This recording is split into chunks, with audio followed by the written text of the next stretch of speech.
Eu vim aqui só para treinar, para a minha próxima corrida, que é para a semana, no Campeonato do Mundo em Itália.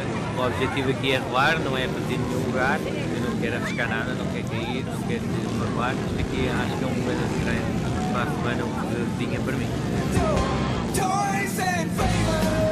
Foi no salto do túnel, não estava habituado a passar pela direita, passei por lá, o sol estava muito vincado, estava muito arredondado, atirou-me a traseira para cima e eu fui de cabeça. Quando eu vi que não conseguia recuperar, larguei a moto. Caí muito. Estou aqui com bastante turismo no Suíço, vou tentar ir à mãe, era o meu objetivo, apurei, agora vou lá, vou tentar fazer o máximo de voltas possível. Não, estamos aqui em água, sinto-me bem, quero mesmo ganhar, acho que preciso de uma vitória para voltar outra vez a ter aquela confiança, aquele feeling outra vez de ganhar corridas. Sou Ricardo Santos, mais conhecido por 21. Sou o piloto mais novo da classe MX2 e só não ganho aquela por causa disto. Não tenho força. Não consigo, não tenho força. Neste intervalo de tempo que tivemos entre estas corridas, tentei me preparar melhor, tentei acertar os pontos que tinha mais fracos e vamos ver. Senti bem, esta pista é um bocado complicada, também como choveu, vou lutar principalmente pelo pódio. Adoro esta pista, uma pista que eu me sinto mais à vontade a andar. A treinar é para...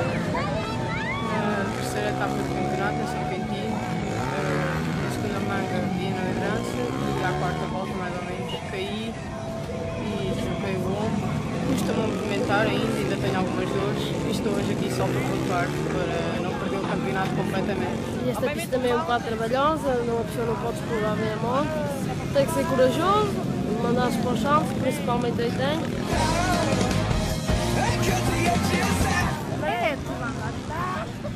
É para falar agora da prova? Já está. We'll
be right back.